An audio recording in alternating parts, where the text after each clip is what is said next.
পুনর্মিলনী অনুষ্ঠান ও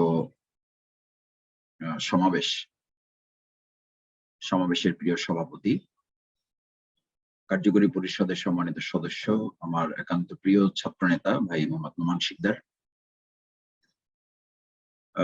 শাখার সম্মানিত সেক্রেটারি, পরামর্শ সভার সম্মানিত সদস্যবৃন্দ, আজকের প্রোগ্রামে সংযুক্ত সম্মানিত সদস্য প্রার্থী এবং ওয়ার্ড পর্যায়ের সম্মানিত সভাপতি, দায়িত্বশীল ভাইয়েরা, আসসালামু আলাইকুম ওয়া রাহমাতুল্লাহি ওয়া বারাকাতুহু। আল্লাহ শুকরিয়া আদায় করছি যে পবিত্র ঈদুল আজহা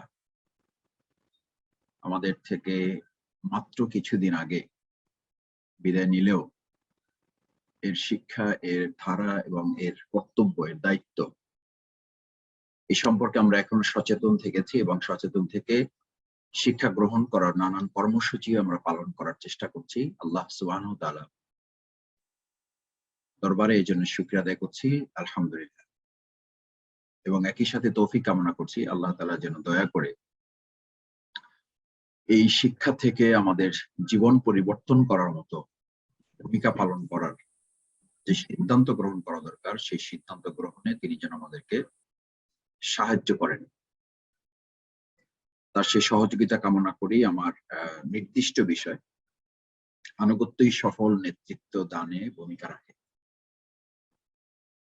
আমি একেবারে নির্ধারিত সময়ের মধ্যেই চেষ্টা করব, এখন 10:15 বাজে, আমি আমার নির্দিষ্ট সময়ের মধ্যেই আশা করছি যে শেষ করতে পারবো। আল্লাহ তাআলা সাহায্য করেন এবং আপনারা যারা আছেন শুনতে বা কোনো রকম বিঘ্ন ঘটলে আমাকে একটু হ্যান্ড রেজ করবেন বা মেসেজ অপশনে আমাকে দিবেন, কারণ না হলে তো আমি বুঝতে পারবো না, যেহেতু আপনাদের সম্ভবত সেন্ট্রালি মিউট করা আছে, হয়তো সবাই বলতেও পারবেন না। সো আল্লাহর কাছে সাহায্য চাচ্ছি, আল্লাহ তাআলা যেন দয়া করে আমাদের সব ধরনের জটিলতা থেকে মুক্ত রেখে আমাদের কাজটিকে সহজ করে দেন, সেই প্রত্যাশা ব্যক্ত করে আমি আপনাদের সামনে আনুগত্য নেতৃত্ব দানের সবচেয়ে সফল ভূমিকা পালন করতে পারে এই বিষয়ে একেবারে সিলেক্টিভ কিছু কথা, কারণ এটি একটি বিস্তর আলোচনা, অনেক লম্বা একটা আলোচনা। সেই আলোচনায় আমি না গিয়ে সামনে একটা প্রেজেন্টেশন আপনাদের সামনে থাকবে। আপনারা শোনার সাথে সাথে দেখারও চেষ্টা করবেন, যাতে করে কম সময়ের মধ্যে আপনারা বিষয়টিকে ধারণ করার ক্ষেত্রে আপনাদের জন্য সুবিধা হয়। স্ক্রিন শেয়ারটি আমি দেওয়ার চেষ্টা করছি, আমাকে তো আশা করি হোস্ট করা আছে। নোমান, স্ক্রিন শেয়ারটি কি দেখা যাচ্ছে? দেখা যাচ্ছে। তো প্রিয় ভাইয়েরা, যারা মোবাইলে, ল্যাপটপে, ডেস্কটপে, কম্পিউটারে যারা যেখানে যুক্ত আছেন, কথা শোনার পাশাপাশি এদিকে খেয়াল রাখতে হবে, এদিকে খেয়াল রাখতে গিয়ে কথা যেন ছুটে না যায়। আলহামদুলিল্লাহ, প্রথমে আমরা আনুগত্যের ব্যাপারে ইসলামের বিধানটা কি, এই বিধান সম্পর্কে আমরা একটু জানার চেষ্টা করব। দেখুন, আনুগত্য কি? আনুগত্য সম্পর্কে প্রথম 5টি কথা আপনাকে একটু ভালোভাবে নোট নিতে হবে। এখানে যা আছে এটা দেখতে থাকবেন আর মাঝখানে নোট নিতে থাকবে আমার কথা শুনে শুনে। আনুগত্যের প্রথম ভূমিকায় 5টি কথা আপনাকে নোট নিতে হবে। নাম্বার 1 হচ্ছে, আনুগত্য হচ্ছে সমস্ত কাজের সফলতা পাওয়ার কেন্দ্রবিন্দু। সমস্ত কাজের আনুগত্য না হলে আপনি কোনো কাজে সফল হতে পারবেন না। এই জন্য যে পৃথিবীতে আপনি বসবাস করেন, এই পৃথিবীটা বসবাসযোগ্য, সকলভাবে এই পৃথিবীটাকে বসবাসযোগ্য করে রাখা আছে আনুগত্যের বিধানের মধ্যে।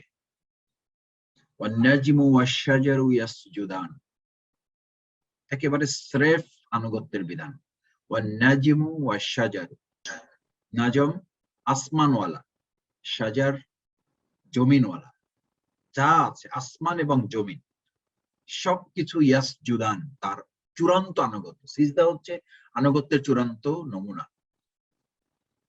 এরপরে দেখুন, মারাজাল বাহরাইনি ইয়ালতাকিয়ান বাইনাহুমা বারযাখুল লা ইয়াবগিয়ান। আপনি কোন অবস্থাতেই এটা বলতে পারবেন না যে আপনি চাইলেই আনুগত্যের বাইরে যেতে পারেন। অসম্ভব, অসম্ভব। এটার উপরে আপনার সমস্ত কাজের সফলতা, শুধু নেতৃত্ব না। আপনি যদি কর্মীগিরি করতে চান, আপনি যদি মুসলিমগিরি করতে, আপনি ইসলামী আন্দোলন করবেন, আপনি সাধারণ মানুষ হবেন, সাধারণ মানুষ হয়ে আপনি সফল হতে চান, আপনার আনুগত্যের বিধানের বাইরে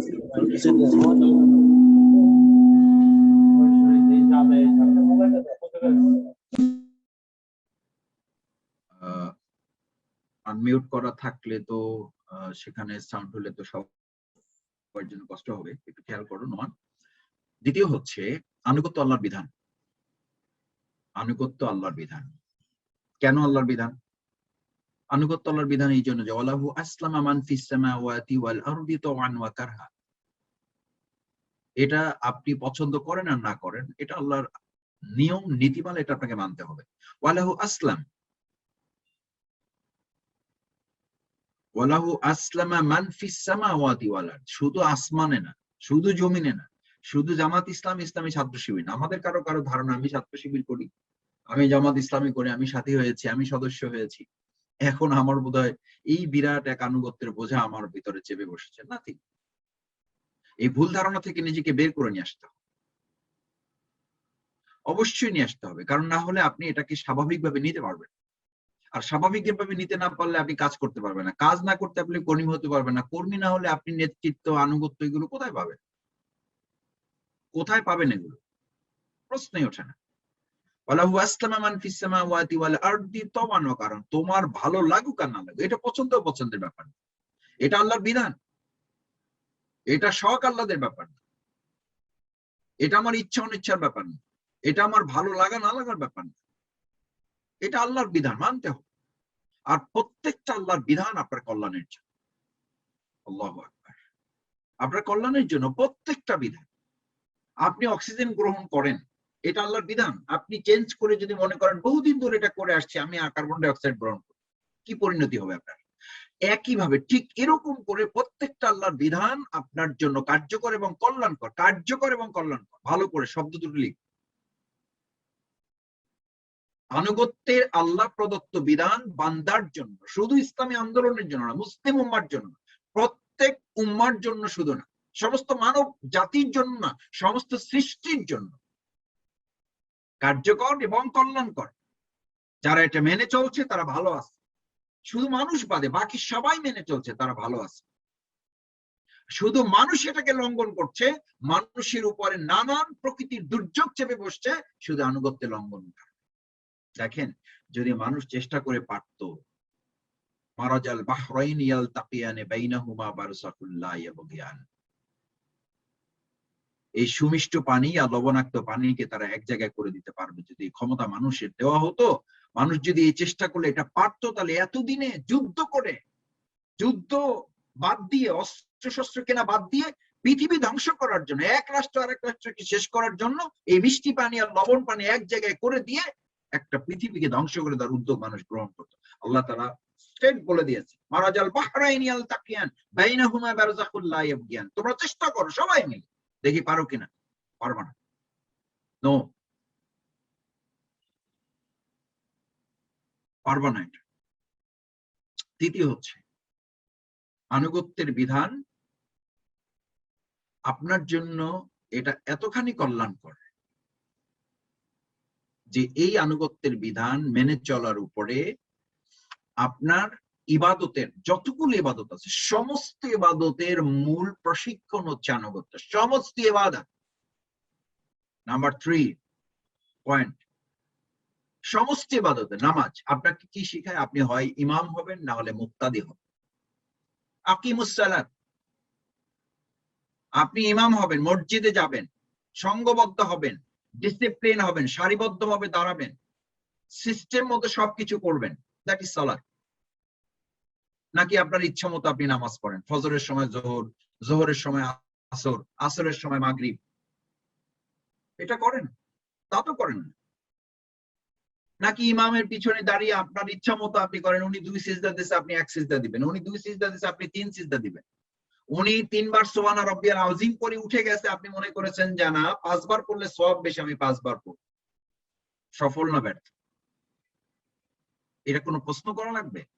আপনি এই আনুগত্যে অভ্যস্ত, কিন্তু যে আনুগত্যের ট্রেনিং কার্যকর হবে আন আকিমুদ্দিনে, আপনি সেই আনুগত্যে ব্যর্থ, তাহলে আপনার সমস্ত ট্রেনিং ব্যর্থ, সমস্ত ট্রেনিং ব্যর্থ। রোজা কুতিবা আলাইকুমুস সিয়াম,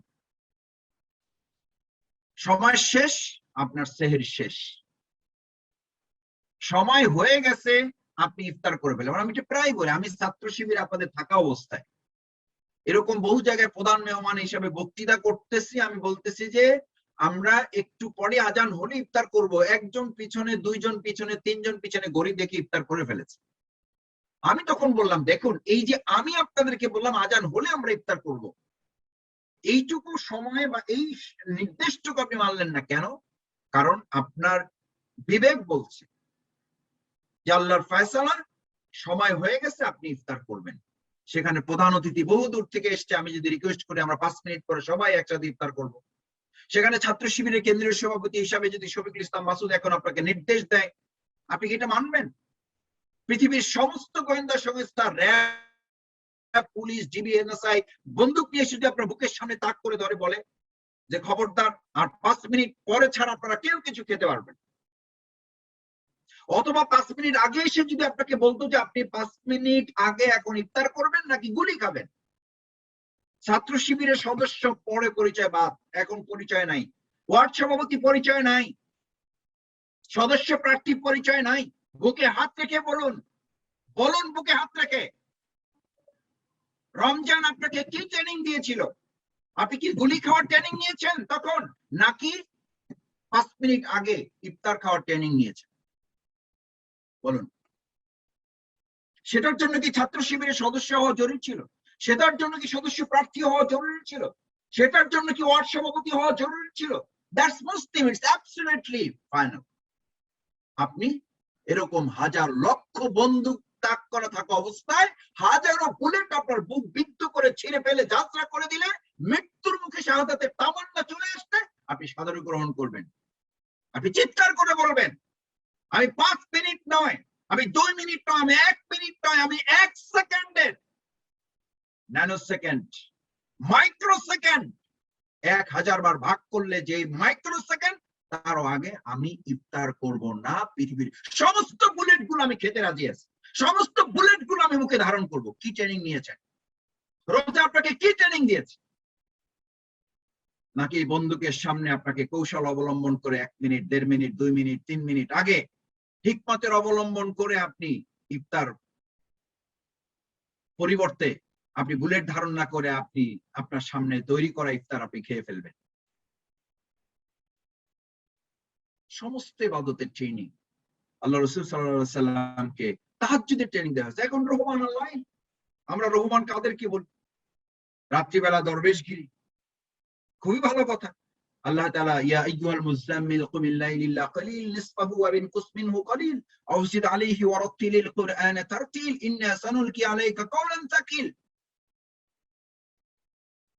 এই সমস্ত ইবাদত দিনের মূল লক্ষ্য ছিল ইন্না সানুলকি আলাইকা কাওলান সাকিল, আমি তোমাকে দিনের বেলা, ইন্না লাকা ফিন নাহারি সাবহান তাবিল, আমি তোমাকে দিনের বেলা এক বিরাট কঠিন বোঝা তোমার উপরে অর্পণ করেছি, বিরাট কঠিন বোঝা তোমার অর্পণ করেছি। এই বোঝা বহনের ট্রেনিং প্রোগ্রাম হচ্ছে তাহাজ্জুদ। যে রহমান আল্লাহ তোমাকে ফুরসানান নাহার করে না। সদস্য ভাইয়েরা, সদস্য প্রার্থী ভাইয়েরা, ওয়ার্ড সভাপতি ভাইয়েরা, প্লিজ প্লিজ মনোযোগ দিন, কানে লাগিয়ে শুনুন। যে তাহাজ্জুদ গুজার, যে রহমান আল্লাহ আপনাকে ফুরসানান নাহার করে না, যে দরবেশগিরি আপনাকে দিনের বেলা ওই আনুগত্যের ট্রেনিং বাস্তবায়নে সৈনিকগিরিতে পরিণত করে না, কি লাভ আপনার ওই তাহাজ্জুদ গুজারে? কি লাভ আপনার ওই রাত্রি জাগরণে? কারণ আল্লাহ তাআলা উদ্দেশ্য বর্ণনা করেছেন, তোমার ওই রাত্রিবেলা মস্তক অবনত করার ট্রেনিংটা যদি দিনের বেলা দেশ, জাতি, রাষ্ট্র, সমাজ, ইসলামী আন্দোলনকে সফল করার জায়গায় তোমার আনুগত্যের ট্রেনিংটি প্রমাণিত না হয়। চলে যান সূরা তাওবার 42, 43, 44, 45, 46, 47 আয়াত পর্যন্ত চলে যান। লিখে রাখুন, এগুলো এখন সময়ের কারণে সম্ভব হবে না সব বল। আল্লাহ তাআলা কি মজবুত করে, কত শক্ত করে আল্লাহ রাসূল সাল্লাল্লাহু আলাইহি ওয়াসাল্লাম প্রশিক্ষক, একজন শিক্ষককে আল্লাহ তাআলা কি ধমকটা না দিয়েছেন, কি শক্ত কথাটা না বলেছেন। হাবিবুল্লাহ যিনি, যাকে না বাসলে আল্লাহকে ভালোই বাসা যাবে, যার আনুগত্য না করলে আর আনুগত্যই করা যাবে না, সে আল্লাহ রাসূল সাল্লাল্লাহু আলাইহি সাল্লামকে আল্লাহ তাআলা কি বললেন, আফাল্লাহু আনকা লিমা আযিনতা লাহু। এই নামাজিওয়ালা, এই রোজাদারওয়ালা, এই হাজিওয়ালা, এই সাদাকাওয়ালা, এই যাকাত দাতাওয়ালা, এই তাহাজ্জুদ গুজার, এই কোরআন তেলাওয়াতকারী, এই জিকিরকারী, এই সমস্ত লোকরা যে আনুগত্যের ট্রেনিং নিয়েছে আর জমিন পরিচালনায়, আল্লাহর জমিনে আল্লাহর দ্বীন কায়েমের আন্দোলনে তারা আনুগত্য করতে ব্যর্থ হয়েছে, আফাল্লাহু আনকা, এবার আপনাকে মাফ করলাম, লিমা আযিনতা লাহুম, কেন ছুটি দিলেন তাদেরকে, কেন তাদের অজুহাত শুনতে গেলেন, কেন তাদের টালবাহানা আপনি মাথায় নিলেন, কেন তাদের যুক্তি আপনি মাথায় নিলেন, কেন আফাল্লাহু আনকা লিমা আযিনতা লাহুম, কেন ছুটি দিলেন, কেন তাদের অজুহাত শুনতে গেলেন? এই আনুগত্যহীন হওয়ার ক্ষেত্রে সামান্য টালবাহানা আল্লাহর কাছে গ্রহণযোগ্য হয় না। অথচ তারা নামাজি, অথচ তারা রোজাদার, অথচ তারা হাজি, অথচ তারা সাদাকা দানকারী, অথচ তারা তাহাজ্জুদ গুজার। শুধু আনুগত্যের একটু ঢিলাঢালা ভাব, একটু ঢিলাঢালা ভাব। আল্লাহর ভাষাটা দেখেন না, কোরআনের লব্ধটা শুনেছেন? নিশ্চয়ই শুনেছেন। এই আয়াত আপনাদের মুখস্থ না থাকার কোনো কারণ নেই। আফাল্লাহু আনকা লিমা আযিনতা লাহু, আপনাকে এবার মাফ করলাম, কেন ছুটি দিলেন? তারা নামাজ থেকে ছুটি চায় নাই, তারা রোজা থেকে ছুটি চায় নাই, তারা হজ থেকে ছুটি চায় নাই, তারা যাকাত দিবে না বলে ঘোষণা করে নাই, তারা তাহাজ্জুদ করবে না বলে নাই, তারা তেলাওয়াত করবে না তা বলে নাই। তারা বলেছিল, আমরা আমাদের এই অভিযানে এবার একটু আমরা রুখসত চাই, আমরা যাব, উই আর কামিং, আপনি যান, আমরা আসছি, আমাদের একটু বিলম্ব হতে পারে, তবে আমরা যোগ দেব। এতটুকু বিলম্বের অনুমতি আল্লাহ রাসূল সাল্লাল্লাহু আলাইহি সাল্লাম যখন অনুমোদন করেছেন, তারপরে আয়াত শুনেছেন, তারপরে আয়াত মনে আছে, লিমা আযিনতা লাহুম, কেন ছুটি দিলেন? হাত্তা ইয়াতাবায়্যানা লাকাল্লাযীনা সাদাকু ওয়া তা'লামাল কাযিবিন। আল্লাহু আকবার। হাত্তা ইয়াতাবায়্যান, এখন পর্যন্ত প্রমাণিত হয় নাই, দলিল পায় নাই তারা, বায়ান, এটা প্রমাণিত হয় না, এটা পার্থক্য রচনা করা যায় না। হাত্তা ইয়াতাবায়্যানা লাকাল্লাযীনা সাদাকু ওয়া তা'লামাল কাযিবিন, প্রমাণিত হয় নাই নামাজের ট্রেনিং নিয়ে বাস্তব ময়দানে প্রকৃত আনুগত্য করেন তারা হতে পেরেছে কিনা, এই আনুগত্যের ট্রেনিং এ তারা সত্যবাদী নাকি মিথ্যাবাদী, এটা প্রমাণ হওয়ার আগে আপনি কেন তাদেরকে নামাজের ট্রেনিং ওনাদেরকে শুধু ছুটি দিয়ে দিলেন? রোজা থেকে ট্রেনিং ওনাদেরকে কেন ছুটি দিয়ে দিলেন? যতক্ষণ পর্যন্ত ট্রেনিং তারা বাস্তব ময়দানে প্রয়োগ করতে ব্যর্থ হয়েছে। কেন তাদেরকে ছুটি দিলেন? যতক্ষণ পর্যন্ত তাদের ট্রেনিং, সেই জন্য বলছি সমস্ত ইবাদত থেকে। আমি এটা আরো একটু বুঝার জন্য বলি যে আপনারা এই জুসের দোকানে যান না, জুসের দোকানে গিয়ে একটা জুস আপনারা খেতে চান, যে আমি পাইনাপেল জুসও খাবো না, আমি জ্যাকফ্রুট জুসও খাবো না, আমি ম্যাঙ্গো জুসও খাবো না, আমি পাপায়া খাবো না, আমি গোয়াবাও খাবো না, আমাকে সব মিলাইয়া মিক্সড ফ্রুট জুস দিবেন, একটা মিক্সড ফ্রুট জুস দিবেন। এই সমস্ত ফলগুলোকে একটা ব্লেন্ডে যখন রাখা হয়, ব্লেন্ড করার পর নিচে গ্লাস পাতলে ওখানে যে জুসটা পড়ে, এটার নাম হচ্ছে আনুগত্য। এই সমস্ত ফল থেকে জুসটা পড়ে যে মিক্সড ফ্রুট জুস নাম দিয়েছেন, ওটাকে শরীয়তের দৃষ্টিতে ওর নাম আনুগত্য। সমস্ত ইবাদতকে ব্লেন্ড করলে ওখান থেকে যা বের হয়ে আসে, সেটার নাম আনুগত্য। আনুগত্য আছে, ইবাদত আছে, আনুগত্য নাই, ইবাদত নাই। নাই, ইবলিস সমস্ত ইবাদত ছিল, ৮০ লক্ষ বছরের ইবাদত ছিল, ৮০ লক্ষ বছরের ইবাদত ছিল, শুধু এতটুকু বলেছে, আনা খায়রাম মিন আবা ওয়াস্তাকবার ওয়া কানা মিনাল কাফিরিন। শুধু এতটুকু বলেছে, আমা নাও, আমি এইটা পারবো না, আমি এই সিজদাটা আমি দিতে পারবো না, বাকি আমার তো সব ঠিকঠাক ছিল। সে ঘুষও খায় নাই, সুদও খায় নাই, সে জেনাও করে নাই, সে হত্যাও করে নাই কাউকে অন্যায় ভাবে, কিছুই তো করে নাই, সব তো ঠিকঠাক ছিল, তার সব গোলামি ঠিক ছিল, তার সব দাসত্ব ঠিক ছিল, শুধু এতটুকু বলেছে আবা, না আমি এটা পারবো না। আর এরকম না আমি এটা পারবো না, এরকম আমার জীবন আমি কতবার বলেছি, অথচ আমি সদস্য প্রার্থী আছি, অথচ আমি সদস্য থাকছি। আমি মাঝে মধ্যে আমাকে দিয়ে বলি, আমি আমার বিবেকের কাছে প্রশ্ন করি, শফিকুল ইসলাম মাসুদ মহানগরী জামাতের সেক্রেটারি কতবার তার জীবনে ইবলিসপনা তাকে আশ্রয় দিয়েছে, কতবার সে নিজেকে ইবলিস হিসেবে উপস্থাপন করেছে। মহানগরী সংগঠন নির্দেশ দিয়েছে এটা করেন, আমি একটা যুক্তি, একটা টালবাহানা, একটা অজুহাত পেশ করে সেখান থেকে আমি আড়াল করে মানুষকে কনভিন্স করেছি, আমি মানুষকে কনভিন্স করেছি আল্লাহর খাতায় আমি তো ইবলিসের তালিকায় আমার নাম লিপিবদ্ধ হয়েছে ওই সময়ের জন্য, যতক্ষণ পর্যন্ত ওই জায়গা থেকে তওবা করে আমি ফিরে এসে আল্লাহর গোলামির দিকে নিজেকে ধাবিত না করতে পেরেছি। আমি শফিকুল ইসলাম মাসুদ কতবার মুমিন থেকে ইবলিস হয়েছে, আমার কাছে হিসাব আছে, আছে আমার কাছে হিসাব।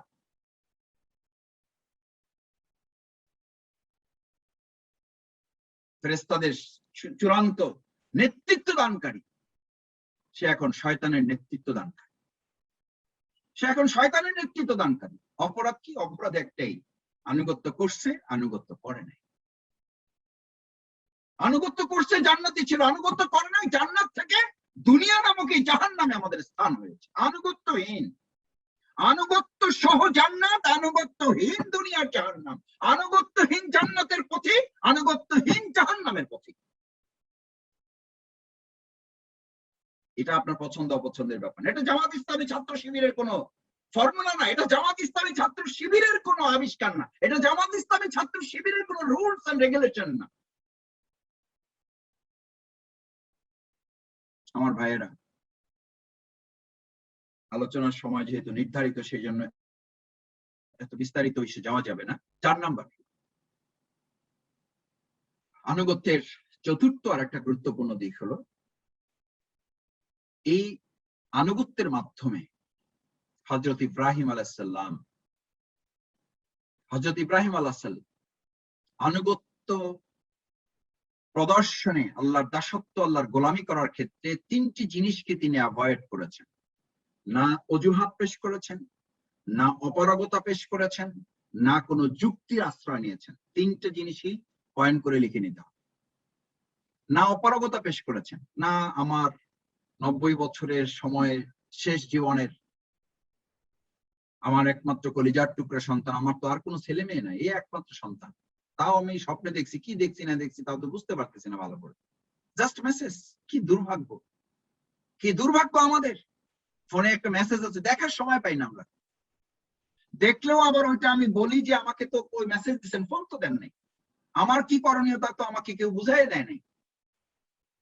শুধু একটা মেসেজ এসছে হযরত ইব্রাহিম আলাইহিস সালামের কাছে, শুধু এতটুকু বললে, ইন্নী আরা ফিল মানাম, ইন্নী আরা ফিল মানাম, আমি ঘুমের মধ্যে একটি স্বপ্ন দেখেছি।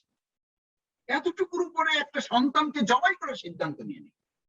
আনুগত্যের বিধানটা এই ঈদ উল আজহার চূড়ান্ত কোরবানির চূড়ান্ত ফয়সালা, চূড়ান্ত নির্দেশনা হচ্ছে আনুগত্যের চূড়ান্ত পরাকাষ্ঠা প্রদর্শন। এই শিক্ষা না নিতে পারলে আপনি এরকম হাজার গরু কোরবানি করবেন, হাজার ছাগল, দুম্বা, উট কোরবানি করবেন, আপনার এই সমস্ত কোরবানির কিচ্ছু মূল্য নেই। আল্লাহ তাআলা কোরআনে কত চমৎকার করে বলেছেন, লা ইয়ানালাল্লাহু লুহুমুহা ওয়ালা দিমাউহা ওয়ালাকিন ইয়ানালুহু তাকওয়া মিনকুম, তাকওয়া মিনকুম। আল্লাহু আকবার, আল্লাহর বিধানটা কি মজবুত। তোমাদের এই সমস্ত গরু, ছাগল, এই সমস্ত উট, দুম্বা, মহিষ, এর রক্ত, এর মাংস, এর কোনো কিছুই তো আমার দরকার না, আমার দরকার ওয়ালাকিন ইয়ানালুহু তাকওয়া মিনকুম, আমাকে মেনে চলার খোদা ভীতি, আমাকে ভয় করে সমস্ত নীতি নিয়মগুলো মেনে চলা মানসিকতা তোমার মধ্যে তৈরি হয়েছে। উবাই ইবনে কাব রাদিয়াল্লাহু তাআলা, ওমর ফারুক রাদিয়াল্লাহু তাআলার মধ্যে কথোপকথন, তাকওয়া কি, সেই হাদিস লম্বা, আপনারা জানেন। আমি শুধু এতটুকু বলি, তার জবাবে উবাই ইবনে কাব শুধু এতটুকু বলেছিলেন, ওমর ফারুক রাদিয়াল্লাহু তাআলা, আপনি কাঁটাযুক্ত রাস্তা দেখেছেন? দেখেছি। কাঁটাযুক্ত রাস্তায় হেঁটেছেন? হেঁটেছি। কিভাবে হেঁটেছেন? আমি আমার জামা কাপড়গুলো এমন ভাবে আটকে রেখেছি যাতে একটা কাঁটাও আমার জামায় বিঁধতে না পারে। 3টা বিষয় আমি এখান থেকে 3টা বিষয় বের করেছি। 1, কাঁটাযুক্ত রাস্তা আমি দেখি নাই তা বলেন। 2, কাঁটাযুক্ত রাস্তা দেখেছি, বিকল্প আমি অন্য স্বাভাবিক রাস্তায় হেঁটেছি, এটাও বলেন নাই। আমি কাঁটাযুক্ত রাস্তা দেখেছি, আমি কাঁটাযুক্ত রাস্তায় হেঁটেছি এবং আমার জামাকে কাঁটা মুক্ত রেখেছি। আল্লাহু আকবার। দ্যাট ইজ তাকওয়া। গোটা পৃথিবীটা কাঁটাযুক্ত, এখান থেকে আপনি যত হিকমত কৌশলের অবলম্বন করেন না কেন, কাঁটা মুক্ত কোন রাস্তা আবিষ্কার করার সম্ভাবনা আপনার সামনে নেই। যদি কাঁটা যুক্ত রাস্তায় হাঁটার সৌভাগ্যই আপনার না হয়, আপনি বুঝবেন আপনি তাকওয়ার রাস্তায় এখনো পাই ফেলতে পারেন। আপনি বুঝবেন এখন আল্লাহর আনুগত্যের রাস্তায় আপনি হাঁটতে পারেন নাই। আপনি বুঝবেন আল্লাহর আনুগত্যের পথিক আপনি হতেই পারেন নাই। কারণ গোটা দুনিয়াটা পাপের কাঁটায় যুক্ত, গোটা দুনিয়াটা অশ্লীলতা বেহায়াপনায় কাঁটায় ভরা, গোটা দুনিয়াটা হারামের কাঁটায় এটাকে পরিপূর্ণ করে রাখা আছে। আবার এখানে আপনাকে হাঁটতে হবে। আর দুনিয়া মাজরাতুল আখিরাহ, এই রাস্তায় চলেই আপনাকে কিয়ামত, পরকাল, জান্নাতের রাস্তায় আপনাকে শামিল হতে হবে। এটাকে অ্যাভয়েড করার কোনো সুযোগ নেই। ওয়াইন কানা কাবুর আলাইকা ইরাদুহুম, আল্লাহ রাসূল সাল্লাল্লাহু আলাইহি ওয়াসাল্লামকে আল্লাহ তাআলা সেই কথা তো কত পরিষ্কার করে জানিয়ে দিয়েছেন। ওয়াইন কানা কাবুর আলাইকা ইরাদুহুম, প্রিয় নবী মুহাম্মদ রাসূলুল্লাহ সাল্লাল্লাহু আলাইহি ওয়াসাল্লাম, ওয়াইন কানা কাবুর আলাইকা ইরাদুহুম, এই কাঁটাযুক্ত রাস্তা, এই সমস্যা, এই জেল জুলুম, মামলা হামলা, নির্যাতন, নিপীড়ন, অশ্লীলতা, বেহায়াপনা, এই করোনাকালীন সংকট, সদস্য ভাইয়েরা যদি একবার আমার মুখ দিয়ে উচ্চারণ হয়, এই করোনাকালীন সংকটের কারণে আমি সংগঠন আনুগত্য করতে পারি নাই, অপেক্ষা করুন হাল আতাকা হাদিসুল জুনুদ, আরো এর চেয়ে ভয়ঙ্কর পরিস্থিতির জন্য। আল্লাহ তাআলা বলেন, হাল আতাকা হাদিসুল জুনুদ, তোমাদের কাছে খবর পৌঁছেছে আমার বাহিনীগুলো সম্পর্কে, বাহিনীগুলো, হাল আতাকা হাদিসুল জুনুদ, এটা এক একটা বাহিনীর একটা সদস্য মাত্র, অনলি মেম্বার। এই করোনা অনলি মেম্বার তার বাহিনীর একটা, মানে একটা সৈন্য দলও না, এটা ওই সৈন্য দলের একটা মেম্বার মাত্র। আর এরকম আল্লাহ বলেন হাল আতাকা হাদিসুল জুনুদ, তাদের জন্য, তাদের জন্য যারা তার পছন্দ মতো আনুগত্য করবে, পছন্দ মতো আনুগত্য করবে না, তার ভালো লাগলে আনুগত্য করবে, ভালো না লাগে আনুগত্য করবে না, পরিস্থিতি খারাপ এই কথা বলে সে পরিস্থিতির শিকার হয়ে যাবে। হযরত ইউসুফ আলাইহিস সালাম কই আনুগত্যের বিধানে তো তিনি এটা পছন্দ অপছন্দের মাপকাঠি বলে, অথবা ইচ্ছা অনিচ্ছার মাপকাঠি বলে, অথবা পরিস্থিতির কাছে মাথা নত করেছেন বলে আমি তো কোরআন থেকে শিখি নাই, এটাকে আনুগত্য তো বলা হয় নাই। অগল্লাকাতিল আবওয়াব, বরং ইউসুফ আলাইহিস সালাম বলেছিলেন আমার সামনে সবগুলো দরজা বন্ধ। অগল্লাকাতিল আবওয়াব ওয়াহাইতালাকা, পৃথিবীর সেরা সুন্দরী রমণী, পৃথিবীর সেরা সুন্দরী রমণী, এবং রানী সুন্দরী রমণী না, এবং রানী ক্ষমতাবান, যার অবৈধ আবদার পূরণ না করলে শুধু ঈমান যাবে না, শুধু চরিত্র যাবে না, তার জানটাও চলে যাবে, তার জানটাও চলে যাবে। হয় ঈমান না হলে কোরবান, তার সামনে দুটো ছিল, হয় ঈমান না হলে কোরবান।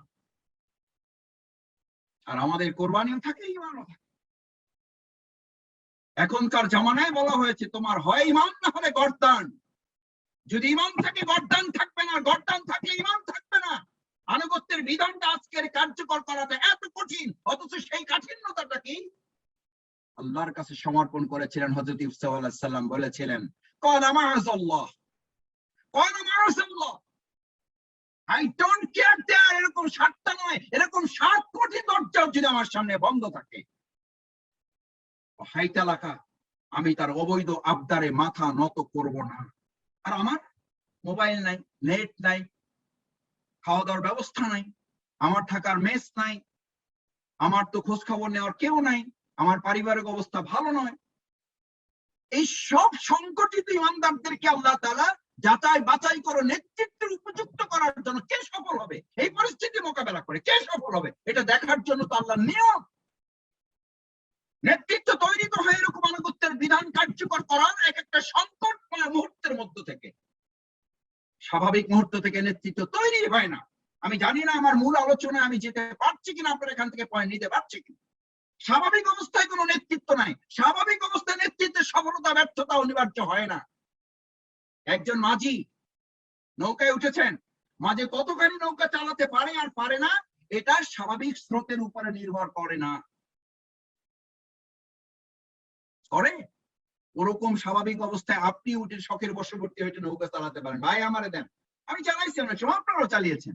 আমরা বিভিন্ন সময় শিক্ষা সফরে গেলে যে ট্রলারে যাই, ইভেন আমি লঞ্চ চালিয়েছি, ভাই একটু আমাকে দেন, আমি একটু চালাই, স্টিয়ারিং এটা কোনো ব্যাপার না, দেন আমাকে দেন, আমি একটু ঘুরাইতে টুরাইতে হবে, এই তো। উনি আমাদেরকে তখন বলতেন এটার জন্য ট্রেনিং লাগে না, ট্রেনিং লাগে, ট্রেনিং লাগে। এখন দুই নম্বর সতর্ক সংকেত, 3 নাম্বার, 4 নাম্বার, 5 নাম্বার, একই সাথে বৃষ্টি, একই সাথে বাতাস, একই সাথে ঢেউ, একই সাথে ঢেউ, একই সাথে বাতাস, একই সাথে। এখানে বরিশাল অঞ্চল হোক, চাঁদপুর অঞ্চল হোক, খুলনা অঞ্চল হোক, যারা নদীর সাথে সম্পর্ক বুঝবেন, আপনি অনেকবার শিক্ষা সফরে ট্রলারে গিয়েছেন, স্বাভাবিক অবস্থায় ওখানে মাঝির কোনো গুরুত্ব নাই, ওর দিকে তাকায়ও না কেউ, তাকায়ও না কেউ। মাঝি চেনে? মাঝির পরিচয় কখন? মাঝির পরিচয় হলো যখন বাতাস উঠবে, মাঝির পরিচয় হলো ঢেউটা যখন একটু আশ্রে পড়বে ট্রলারের উপরে পানি, তখন সবাই অন্য সব দিকে তাকানো বাদ দিয়ে মাঝির দিকে তাকাবে। এখন পরিস্থিতিটা ক্রান্তিকাল, এখনই তো সদস্যের পরিচয়, এখনই তো সদস্য প্রার্থীর সবচেয়ে ট্রেনিং এর গোল্ডেন পিরিয়ড, এখনই তো ওয়ার্ড সভাপতি দেখানোর সুযোগ। What can I do? We have to do. Yes, I can do it. আমি পারি এই সময়, কারণ আমি আল্লাহর গোলাম, গোটা পৃথিবীর গোলাম আমার। আমি আল্লাহর গোলাম, গোটা পৃথিবী আমার গোলাম। I don't care there. এই কথা বলার হিম্মত, বলিষ্ঠতা যার নেই, তার আনুগত্য কি? সে তো মুক্তাদি হতে পারে নাই। প্রফেসর গোলাম আজম রাহিমাহুল্লাহ খুব সুন্দর করে বলতেন, ইমাম হওয়া সহজ, তার চেয়ে অনেক বেশি কঠিন মুক্তাদি হওয়া, কারণ মুক্তাদি হওয়া থেকেই ইমামের জন্ম। যিনি মুক্তাদি হতে পেরেছেন তিনি ইমাম হতে পারবেন। তাহলে আমি কি ট্রেনিং দিলাম? আমি পরিস্থিতির কাছে মাথা নত করে, আমার এইটা নাই, আমার ওইটা নাই, আমার ওই কারণে এটা হয়েছে, আমার যুক্তির শেষ নাই। অথচ ইব্রাহিম আলাইহিস সালাম তো কোনো যুক্তির পরোয়া করলেন না। কারণ আমি এই আয়াত 42, 43, 44 সূরা তাওবার আপনাদের প্রায় বলে থাকি, আমি আমার জীবনের জন্য এটা খুব গুরুত্বপূর্ণ মনে হয়েছে আমার কাছে। শরীয়তের ভিন্ন মাসালা তো আছেই, সেই মাসালায় যাওয়ার আগে আমি আমাকে নেতৃত্ব দানের জন্য নয়, গোটা পৃথিবীকে আমার গোলাম বানানোর জন্য, আমি আল্লাহর চূড়ান্ত গোলাম হওয়ার, এই আয়াতটা আমার কাছে খুবই কার্যকর। ইন্নামা ইয়াস্তাজিনুকাল্লাযীনা ইউমিনুনা বিল্লাহ লা ইয়াস্তাজিনুকাল্লাযীনা ইউমিনুনা বিল্লাহ। দেখুন, আমি এটার বাংলা তর্জমা একদম সহজ সরল ভাষায়, আপনি আরো ভালো করে তাফসীর দেখে নেবেন। লা ইয়াস্তাজিনুকাল্লাযীনা ইউমিনুনা বিল্লাহ। হযরত ইব্রাহিম আলাইহিস সালাম কেন যুক্তির আশ্রয় নেন নাই? হযরত ইব্রাহিম আলাইহিস সালাম কেন অপারগতা প্রকাশ করেন নাই? হযরত ইব্রাহিম আলাইহিস সালাম কেন কোন রকম অজুহাতের আশ্রয় নেন নাই? না যুক্তি, না অজুহাত, না অপারগতা, কেন নেন নাই? নেন নাই এই আয়াতের সামনে রেখে, লা ইয়াস্তাজিনুকাল্লাযীনা ইউমিনুনা বিল্লাহ। তোমাদের মধ্যে যার ঈমান থাকবে তার অজুহাত থাকবে না, তার অপারগতা থাকবে না, তার কোনো যুক্তি থাকবে না। ইন্নামা ইয়াস্তাজিনুকাল্লাযীনা লা ইউমিনুনা বিল্লাহ। আর যার যুক্তি, অজুহাত, অপারগতা থাকবে তার ঈমান থাকবে না। এবার তোমার বাছাই করার পালা, এবার সদস্য ভাইয়ের বাছাই করার পালা। আপনার ঈমান থাকবে নাকি অজুহাত থাকবে? এবার সদস্য প্রার্থী ভাইয়ের বাছাই করার পালা, আপনার যুক্তি, অপারগতা, অজুহাত থাকবে নাকি ঈমান থাকবে? এবার ওয়ার্ড সভাপতির কোনটা টিক চিহ্ন মারার পালা, আপনি কোনটা নিয়ে জীবন পরিচালনা করবেন? অজুহাত, অপারগতা, যুক্তি নিয়ে নাকি ঈমান নিয়ে? দুটো একসাথে চলবে না, চলতে পারে না। ওয়ারতাবাত কুলুবুহুম ফাহুম ফি রাইবিহিম ইয়াতারাদ্দাদুন। হ্যাঁ, চলতে পারবে রোগাগ্রস্ত ব্যক্তি, এই করোনা আক্রান্ত না, ওই ইমানে দুর্বল আক্রান্ত, ইমানের ভাইরাসে আক্রান্ত, শয়তানের অস্ত্র ভাইরাস তার ইমানকে দুর্বল করে তাকে আগে শোয়াই ফেলেছে। ওয়ারতাবাত কুলুবুহুম ফাহুম ফি রাইবিহিম ইয়াতারাদ্দাদুন। এটাদের এই সামগ্রিক পরিভাষাগুলোর পর এবার দেখেন ইসলামের সাথে আনুগত্যের সম্পর্কটা কি। 5টি পয়েন্ট শেষ করার পর এবার আমি আপনাদের কাছে যাচ্ছি। ইসলাম আনুগত্যের অর্থের দিক থেকে এটা খুবই অভিন্ন। ইসলাম ছাড়া এতাআত নাই, এতাআত ছাড়া ইসলাম নাই। দ্বীন এবং ইসলাম, এতাআত এবং দ্বীন, যেখানে দ্বীন আছে সেখানে এতাআত আছে, এতাআত আছে দ্বীন আছে, এতাআত নাই দ্বীন নাই। আনুগত্য বা এতাআত, দ্বীন ও ইসলাম বৃহত্তর আদর্শ জীবন ব্যবস্থা উপস্থাপন করে। জীবন ব্যবস্থা ইসলামের অন্তর্নিহিত দাবি অনুধাবন করলে দেখা যাবে যে এখানেই আনুগত্যের মূল কথা। মূল কথাটা হচ্ছে ইসলাম ও আনুগত্য অর্থের দিক থেকে এক ও অভিন্ন। সালমান, আপনারা এই শাব্দিক অর্থের দিক থেকে আপনারা জানেন, অর্থ হতে আনুগত্য আত্মসমর্পণ করা, আপনি মুসলিম হয়েছেন। আমি এখন ছাত্র শিবিরের সেই সময় কর্মী সাথী সদস্যদের শিক্ষা শিবির, শিক্ষা বৈঠক, পাঠচক্র আমি বলতাম, আপনি মুসলিম হয়ে সদস্য হন নাই, আপনি মুসলিম হয়ে সদস্য প্রার্থী হন নাই, আপনি মুসলিম হয়ে সভাপতি হন নাই, বরং প্রকৃত মুসলিম হওয়ার জন্য আপনি সদস্য হয়েছেন, প্রকৃত মুসলিম হওয়ার জন্য আপনি সদস্য প্রার্থী হয়েছেন, প্রকৃত মুমিন হওয়ার দাবি পূরণের জন্য আপনি সভাপতির দায়িত্ব পালনে বাধ্য। বাধ্য, এটা শখ আল্লাহের ব্যাপার নয়। এটা ইসলাম। ইসলাম তো আপনাকে কমপ্লিট সারেন্ডার করতেই বলেছে। ওয়ালাহু আসলামা, হযরত ইব্রাহিম, হযরত ইসমাইল এবং বিবি হাজেরা আলাইহিস সালাম, তারা উভয়ে আত্মসমর্পণ করেছিলেন, উভয়, সবাই। সুতরাং আমরা পরিষ্কার এটা বলতে পারি যে আনুগত্য অথবা আনুগত্য, ইসলামী আনুগত্য, আনুগত্য ইসলাম, এটার বাইরে আর কোনো আলোচনার সুযোগ তো নাই। যেখানে ইসলাম নেই, দিন নেই, সেখানে আনুগত্য নেই। যার মধ্যে আনুগত্য নেই, বাহ্যত সে ইসলামের যত বড় পাবন্দী হোক না কেন, যত বড় তাহাজ্জুদ গুজারি হোক না কেন, যত বড় খালখাল্লাওয়ালা হোক না কেন, দাড়ি টুপিওয়ালা হোক না কেন, যত বাহ্যিক দিকে তার মধ্যে থাকুক না কেন, দিনদার হোক না কেন, তার মধ্যে দিন নেই, ইসলাম নেই। কারণ আনুগত্যই দিন, ইসলামের প্রাণ সত্তা। প্রাণ না থাকলে ওটাকে যেন প্রাণহীন বলা হয়। তার হাত আছে, চোখ আছে, পা আছে, মাথা আছে, সব আছে, কিন্তু তার রূহ নাই, তার কল্প নাই, তার নাফস নেই, তার হার্ট নেই। ওটা যেমন অচল, আনুগত্য ছাড়া আপনার জীবনের সমস্ত ইবাদত গুলো অচল, অসার, অযৌক্তিক এবং অর্থহীন। আনুগত্যের শব্দের তিনটি বাহ্যত অর্থ আমরা করে থাকি। এটা সংগঠন অন্তর্ভুক্ত থাকা। আমি এখন শেষের দিকে খুব দ্রুত চলে যাচ্ছি, খালি দেখে নেবে। সংগঠনে আনুগত্যের সবচেয়ে বড় হলো আপনি নেতৃত্বের সফল কাঠামো তখন হবে। মাওলানা মওদুদী রহমাতুল্লাহ 1 লাখ ইটকে সামনে রেখে উদাহরণ হিসেবে বলেছিলেন, 1 লাখ ইটকে দেখে কি আপনি এটাকে একটা বিল্ডিং বলেন, এটাকে একটা দেয়াল বলেন, এটাকে কোন রকম আপনি একটা পিরামিড বলেন, কিচ্ছু বলেন না, ওটাকে ইটই বলেন। 1 লাখ ইট এক জায়গায় আছে, ওটা ইট। ওই 3টা ইট ওখান থেকে বাছাই করে যদি বালু, সিমেন্ট, পানি, পরিকল্পনা দিয়ে ওটাকে যদি এক জায়গায় করা হয়, সিমেন্টারি করা হয়, তখন ওটা একটা পাওয়ারে পরিণত হয়। ইমানদার তো সংগঠন ভুক্ত থাকবে, সংগঠন মুক্ত থাকবে না, সে সংগঠন ভুক্ত থাকবে। আনুগত্যের বাস্তবায়ন প্রক্রিয়াটা হচ্ছে সংগঠন ভুক্ত হওয়ার মধ্য দিয়ে। সেই জন্য আপনি নামাজি, রোজাদার সব আছেন, কিন্তু মুজাহিদ হন নাই। আমি সামেনা আছি, অতনা হই নাই। এই জামানার জন্য সবচেয়ে বড় ফিতনা। ওয়ান ইবনে মাসউদ রাদিয়াল্লাহু তাআলা ক্বালা রাসূলুল্লাহ সাল্লাল্লাহু আলাইহি ওয়াসাল্লাম, একটা সময় তোমাদের আসবে যখন ওয়ায়াকুলুনা মা লা ইয়াফালুন, তোমাদের মধ্যে কিছু লোকরা ভালো বক্তৃতা করবে, ভালো আলোচনা হবে, আলোচনার ভালো শ্রোতাও তৈরি হবে, ভালো কর্মী হবে না। সংগঠন মুক্ত হয়ে যান বাজি রেখে, সম্পদ বাজি রেখে, সমস্ত ত্যাগ কোরবানি শিক্ষা গ্রহণ করে পরিস্থিতি পরিবর্তন করার মতো নিজেকে পরিবর্তন করায় এবং তার প্রভাবে সমাজ, রাষ্ট্র, প্রতিষ্ঠান পরিবর্তন করার মতো সিদ্ধান্তে সে উপনীত হতে পারবে। এক হচ্ছে সংগঠন অন্তর্ভুক্ত, 2 কোরবানি করা, মতের, অর্থের, সময়ের, শ্রমের, আরামের। এই পৃথিবী যখন কোরবানিওয়ালা ছিল মুসলিম উম্মাহ, তখন আমাদের নেতৃত্ব আমাদের হাতে ছিল। আমরা যখন আরামায়েশওয়ালা হয়েছি, আমরা যখন দুনিয়াওয়ালা হয়েছি, আমরা আল্লাহর গোলামের পরিবর্তে দুনিয়ার গোলাম হয়েছি, তখন দুনিয়া আমাদেরকে গোলাম বানিয়েছে, নেতৃত্বের সারি থেকে আমাদেরকে ছিটকে ফেলেছে। আমরা যদি আমার আল্লাহর গোলাম হতে পারি, আমরা যদি কোরবানিওয়ালা হতে পারি, গোটা পৃথিবী নেতৃত্ব দেওয়ার জন্য আল্লাহ তাআলা আপনাকে দুনিয়া হাতে তুলে দেবে। আল্লাহর ঘোষণা, আল্লাহর ঘোষণা। ওয়ায়াত্তাখিযা মিনকুম শুহাদা, তোমাদের মধ্যে এরকম কোরবানিওয়ালা কিছু শাহাদাতের তামান্নায় উজ্জীবিত মানুষ যখন প্রস্তুত হবে, ওয়ায়াম হাকাল কাফিরিন, তোমার বিজ্ঞান দিয়ে, তোমার অস্ত্রশস্ত্র দিয়ে, তোমার দুনিয়াবি উপকরণ দিয়ে যদি হতো, তাহলে উহুদে বিজয় হতো, বদরের পরাজয় হতো। সেজন্য মুসলিম উম্মাহ আজকে আমরা নেতৃত্বে সেই সারি থেকে ছিটকে পড়েছি। তখন কোরবানিওয়ালা ছিলাম, এখন দুনিয়াওয়ালা হয়েছি। আমরা এই দুনিয়াওয়ালারা যদি আমাদের বাস্তব কার্য করি, ওয়ায়াকুলুনা মা লা ইয়াফআলুন, যা বলি তা যদি করতে শুরু করতে পারি, ওয়ায়াফআলুনা মা লা ইউমারুন, আবার যা করব তা আপনার পছন্দ মতো না, আল্লাহর রাসূল ইসলামী আন্দোলনের নির্দেশনা মোতাবেক। দেখুন হাদিসে আল্লাহর রাসূল দুটো শব্দ, দুটো বাক্য, ওয়ায়াফআলুনা মা লা ইউমারুন ওয়ায়াকুলুনা মা লা ইয়াফআলুন। প্রথম ওয়ায়াকুলুনা মা লা ইয়াফআলুন, তারা বলবে কিন্তু করবে না। সেই সমস্ত মুসলিম উম্মাহ, মুসলিম নামধারীদের ফামা জাযাউ মান ইয়াফআল যালিকা ইল্লা খিজউন ফিল হায়াতিদ দুনিয়া আল্লাহু আকবার। কত আলোচনা পড়ে রয়েছে, এগুলো জানেন আপনারা?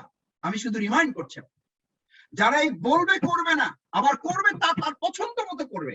দুটো কথা, একেবারে যে করবে না তা না। আমাদের মধ্যে অনেকে আছে, হয় যে ভাই আমি বাড়িতে আছি, একবারে যে বসে আছি তা তো না, আমি তো কিছু কাজ করতেছি। আমি যে ইসলামী আন্দোলনে নাই, আমি যে একেবারে সব থেকে বিচ্ছিন্ন হয়ে গেছি তা তো না, আমি আমার মতো কিছু কাজ করতেছি। আমি আমার মতো, এই আমি আমার মতো কথাটাই ইবলিস বলেছিল। আমার সাথে কি পার্থক্য ইবলিস?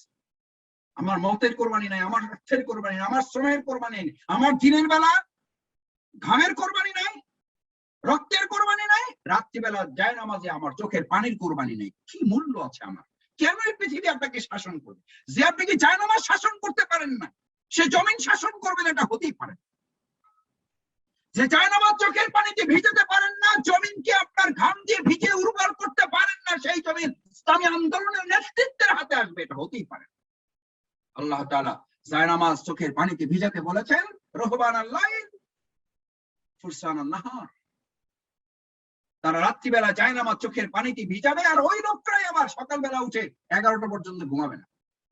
ওই লোকরাই যে মস্তকটা, যে আনুগত্যের বিধানটা তারা যায় নামাজে শামিল করেছে, মস্তকটা আমার কাছে নোয়া দিয়েছে, আমি আল্লাহ তার প্রতি খুশি হয়ে গোটা জমিনটা তার প্রতি নোয়া দেব।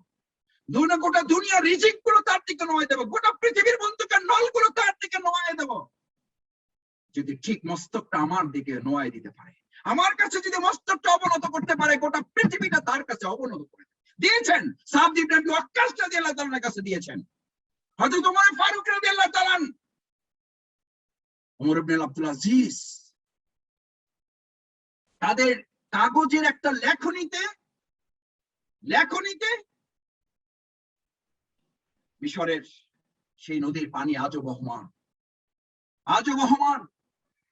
সাদ ইবনে আবি ওয়াক্কাস রাদিয়াল্লাহু তাআলার মধ্যে সাহাবীরা আল্লাহর এমন আনুগত্য করেছেন, পশু পাখিরা তাদের আনুগত্য করেছে। শুধু বলেছিল, ইয়া সারিয়াতুল জাবাল, যাও এখান থেকে, গো ব্যাক, ভাগো, আমরা থাকবো, এখন তোমরা সরে যাও। এই কোরবানি যখন আমরা পেশ করতে পারবো, এই মতের কোরবানি, অর্থের কোরবানি, এই সময়ের কোরবানি, শ্রমের কোরবানি, আরামের কোরবানি, আজকে এটা সংকট কাল, আজকে এটা ক্রান্তিকাল।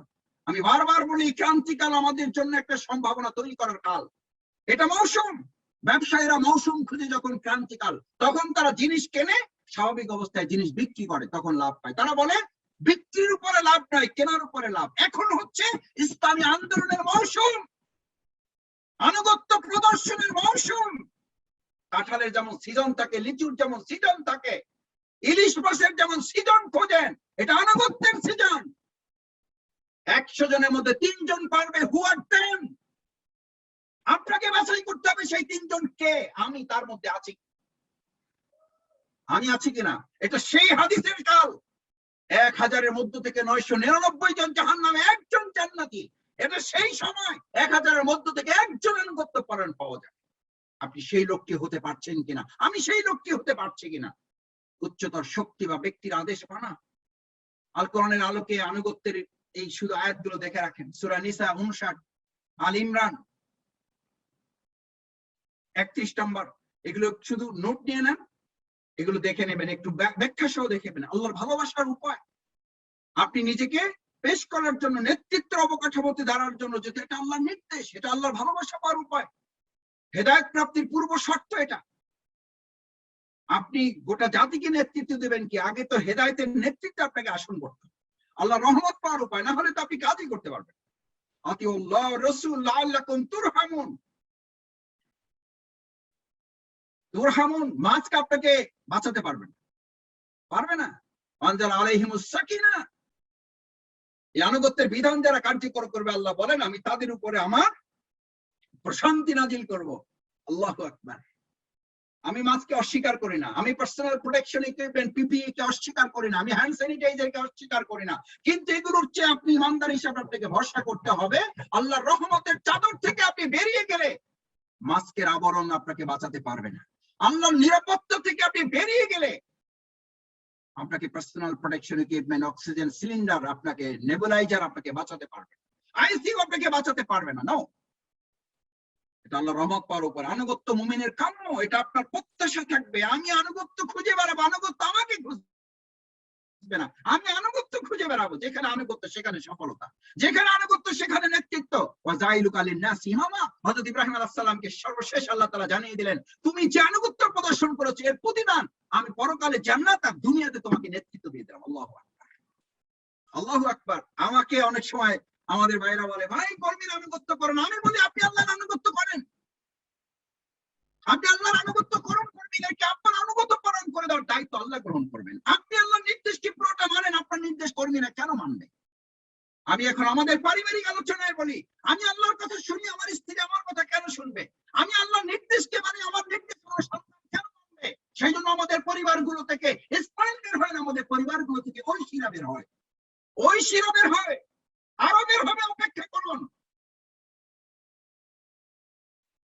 আনুগত্য আপনার কাম্য হবে, এটাতে আপনি স্বাচ্ছন্দ্য বোধ করবেন। এটাতে ঈদ লাগবে, ঈদুল আজহা কেন করেন? গরু কোরবানি করেন, ছাগল কোরবানি, সেটার মধ্যে আনন্দ কেন? আনন্দ হচ্ছে এটা করতে পেরে আপনি স্বতঃস্ফূর্ত, আপনার ভালো লাগতেছে, এটার মধ্যে আপনি আনন্দ খুঁজছেন। আপনি আনুগত্য করে মন খারাপ করে আনুগত্য করবেন না, বাধ্য হয়ে আনুগত্য করবেন না, আনুগত্য করবেন স্বতঃস্ফূর্ততা নিয়ে। হযরত ইব্রাহিম, হযরত ইসমাঈল আলাইহিস সালাম একে অপরের চোখের বাঁধন খুলে দিয়েছিলেন, হাত পায়ের বাঁধন খুলে দিয়ে বলেছিলেন, সাতাজুদিনী ইনশাআল্লাহ মা সাবিরিন, হাত পায়ের বন্ধন খুলে রাখুন। আমার পিতা, আপনি আপনার চোখের বাঁধন খুলুন। দুনিয়ার সমস্ত নাজ নিয়ামত দেখে, দুনিয়ার অশ্লীলতা বেহায়াপনা ভরা পাপ কর্ম যুক্ত এই দুনিয়ার মধ্যে থেকেই আমরা আল্লাহর গোলামি করবো, নফসের গোলামি নয়, শয়তানের গোলামি নয়। এই চ্যালেঞ্জ দিতে পারা লোকদেরকে আল্লাহ তাআলা এই সমাজে রাষ্ট্র পরিচালনার নেতৃত্ব দেবেন। শুধু সংগঠন না, শুধু ওয়ার্ড না, শুধু ঢাকা মহানগরী দক্ষিণ না। সম্মানিত ভাইয়েরা, আনুগত্যহীনতা আমলকে বরবাদ করে দেয়। সূরা মুহাম্মদ 33, আনুগত্য সফলতার হাতিয়ার। সূরা নূর 52, আল্লাহর নিয়ামত প্রাপ্তদের সঙ্গী হয়ে যায়। সূরা নিসা 69 নম্বর আয়াত। এই সমস্ত বিষয়গুলো আনুগত্য ইমানের অপরিহার্য দাবি। এটা না হলে আপনার নেতৃত্বের দাবি না, এটা আনুগত্য ইমানের অপরিহার্য দাবি। সূরা নূর 51 নম্বর আয়াত। আনুগত্য আন্তরিকতার সাথে সুন্দর মন নিয়ে করতে হবে, স্বতঃস্ফূর্ততা দিয়ে, মনের দিক থেকে চাপ নিয়ে নয়। সাররাতকা হাসানাতুকা, আমার মধ্যে যেন এটা আনন্দ সৃষ্টি করে। আনুগত্য স্বেচ্ছায় করতে হবে। সূরা নিসা 80 নম্বর আয়াত। এর জন্য আমি শেষ করতে চাই এটুকু বলে, দেখুন সহিহ বুখারী এবং মুসলিমে আল্লাহ তাআলা রাসূল সাল্লাল্লাহু আলাইহি সাল্লামকে দিয়ে এই পছন্দের মাপকাঠি, সামি'না ওয়া আতা'না, আমার আনুগত্য আল্লাহর আনুগত্য, আমার অবদ্ধতা আমার রাসূলের অবদ্ধতা আমার অবদ্ধ, যথাযথ আনুগত্য করা ফরজ। হাদিসের বিধান আনুগত্যহীনতার পরিণাম। আনুগত্যহীন থেকে যে বেরিয়ে যাবে, জামাত থেকে বিচ্ছিন্ন থাকবে, তার মৃত্যু হবে জাহিলিয়াতের মৃত্যু। হাবশি গোলাম যদি আমি আমার পছন্দ মতের মাপকাঠিতে এখান থেকে বেরিয়ে যাওয়ার আমার কোনো সুযোগ নাই। সুদিনে দুর্দিনে, রাগ অনুরাগ, সকল অবস্থায় মান অভিমান ইচ্ছা অনিচ্ছার প্রশ্নে আসে না। ওয়ালা তুসাইয়ির খাদ্দাকালিন নাস, অভিমান করে দুঃখ করে আমার কেউ খোঁজ দিল না, আমার কেউ জিজ্ঞেস করলো না, আমার কেউ জানতে চাইলো না আমার মেস কিভাবে চলে, জানতে চাইলো না আমার পরিবার কিভাবে চলে। কে জানতে চাইবে? ওয়াইযা সাআলতা ফাসআলিল্লাহ ওয়াইযা ইসতাআনতা ফাসতাইন বিল্লাহ। ঈমান তো আমার কাছে তা বলে, এই পৃথিবীর কারো কাছে আমার কিছু চাওয়ার নেই, এই পৃথিবীর কারো কাছে আমার কিছু বলার নেই, আমার কিছু প্রার্থনার আবেদন নেই। আমার যা কিছু ওয়াইযা সাআলতা ফাসআলিল্লাহ, আমার যা কিছু সব আল্লাহর কাছে। ওয়াইযা ইসতাআনতা ফাসতাইন বিল্লাহ, আমার যা কিছু আবেদন সব মঞ্জুর করার মালিক আমার আল্লাহ। আমি আবার কার কাছে কি চাইবো? কে আমার কাছে জানতে চাইলো না, তাতে আমার কি যায় আসে? সম্মানিত ভাইরা, আসুন আনুগত্যের এই চিরন্ত বিধানের উপরে আল্লাহ পাকের সবশেষ আয়াতটি ইমরান 159 আপনাদের মুখস্থ করা আয়াত। আনুগত্যের বিধানটা আপনাকে অ্যাট্রাকটিভ করে, আপনাকে আকর্ষিত করে। জনশক্তি আপনার আশপাশে ঘিরে থাকবে, দেশের রাষ্ট্রের সমাজ মানুষের ভালোবাসা তৈরি হবে। আবিমা রাহমাতি মিনাল্লাহি লিনতা লাহুম, আনুগত্যের বিধানে যখন তুমি কার্যকর হবে, তখন তোমার অন্তর, তোমার মনটা, তোমার বিনয় ভাবটা তোমার কর্মীদেরকে তোমার অনুগত করে দেবে, তোমার রাষ্ট্র সমাজ ব্যবস্থাকে তোমার অনুগত করে দেবে। না হলে তোমার থেকে এই রাষ্ট্র সমাজ পরিবার সন্তানও তোমার থেকে বিচ্ছিন্ন হয়ে পড়বে। তুমি সংগঠনকে বলেছো লিভ মি অ্যালোন, তোমার স্ত্রী তোমাকে বলবে লিভ মি অ্যালোন, তোমার সন্তান তোমাকে বলবে লিভ মি অ্যালোন, আমি একটু আমার মতো থাকতে চাই। এবার স্ত্রী আপনাকে বলবে লিভ মি অ্যালোন, আমাকে আমার মতো থাকতে দাও। আপনি সংগঠনকে বলেছিলেন আমি আমার মতো একটু বাড়িতে থাকতে চাই, এবার আপনার সন্তান আপনাকে বলছে লিভ মি অ্যালোন। আপনি মনে করছেন ভাই আমরা তো স্ত্রী সন্তানের মধ্যে নাই, এবার আপনি অপেক্ষা করুন, পরকালে শাস্তির কথা ভয় দেখানো হয় না, ভয় দেখা হয়েছে দুনিয়ার জীবনে লাঞ্ছনা, অপমান, বঞ্চনা। যে রিজিককে আপনি আনুগত্যের মধ্যে নিয়ে আসতে চেয়েছিলেন, সেই রিজিক আপনাকে গুড বাই, বাই বাই দিয়ে দেবে। যে চাকরি, যে পেশাগত দায়িত্ব পালন থেকে আপনি প্রায়োরিটি দিয়েছিলেন, সে আপনাকে বাই বাই জানিয়ে দিবে। কারণ আনুগত্যের বিধান আপনাকে ঘোষণা করেছিল, আনুগত্যের বিধানের মধ্যে আল্লাহ রিজিক, আল্লাহ সম্মান, আল্লাহর মর্যাদা, আল্লাহ সমস্ত নিয়ামতগুলো পরিপূর্ণ করা আছে। এমন জায়গা থেকে তার ব্যবস্থা হবে যা কোনোদিন কল্পনাও করা যাবে না। সেজন্য প্রত্যেকের জন্যই বিধান কার্যকর। আসুন আল্লাহ সুবহানাহু ওয়া তাআলা আমাদেরকে তার এই বিধানকে কার্যকর করে দেশ, রাষ্ট্র, সমাজের জন্য আমি প্রস্তুত করব। আল্লাহ তাআলা গোটা পৃথিবী আমার জন্য প্রস্তুত করে দেবেন। নেতৃত্বের সফলতার মানদণ্ড সেখানে নিহিত। আল্লাহ তাআলা আমাদের সবাইকে কবুল করুন। 5 মিনিট সময় বেশি নেওয়ার জন্য দুঃখ প্রকাশ করে আমি আমার কথা শেষ করছি। ওয়াকিল দাওয়ানা আলহামদুলিল্লাহ। আসসালামু আলাইকুম ওয়া রাহমাতুল্লাহি ওয়া বারাকাতুহু। সম্মানিত ব্যক্তিশীল বারা, আমরা আল্লাহ তাআলার কাছে শুকরিয়া জ্ঞাপন করি যে আল্লাহ তাআলার অশেষ মেহেরবানিতে ঈদ পরবর্তী আমরা পুনর্মিলনীতে সুন্দর একটি আলোচনা শুনলাম। আল্লাহ তাআলার কাছে দোয়া করি আল্লাহ তাআলা দান করেন, আল্লাহ তাআলা আমাদের মধ্যে আরো বেশি খেদমত করার সুযোগ করে দেন। আমরা যে কথাগুলি বলেছি আনুগত্যের ব্যাপারে আমাদের বাস্তব জীবনে আমল করেই মরতে চাই, আল্লাহ তাআলার কাছে সত্যিকার একজন গোলাম হতে চাই। আল্লাহ তাআলার কাছে সেই তৌফিক কামনা করছি। আর মেহমানকে ধন্যবাদ জানাচ্ছি। অনেক শুকরিয়া নোমান। সবাইকে সালাম, দোয়া। সবাই যেন সুস্থ থাকতে পারো। সব পরিবারকে সালাম বলবা, সবার জন্য দোয়া, আমাদের জন্য দোয়া করতে বলবা। আল্লাহ তাআলা আমাদের অনেক ভাই বোনরা অসুস্থ আছেন, তাদেরকে আল্লাহ যেন শিফায়ে কামিলা, শিফায়ে আজিলা দান করেন। আমরা যারা সুস্থ আছি, সুস্থ থেকে আল্লাহর জমিন, আল্লাহর দ্বীন কায়েমের একজন গোলাম হিসেবে যেন আল্লাহ যেন আমাদের উপযুক্ত করেন। আসসালামু আলাইকুম ওয়া রাহমাতুল্লাহি ওয়া বারাকাতুহু। ওয়া আলাইকুম আসসালাম।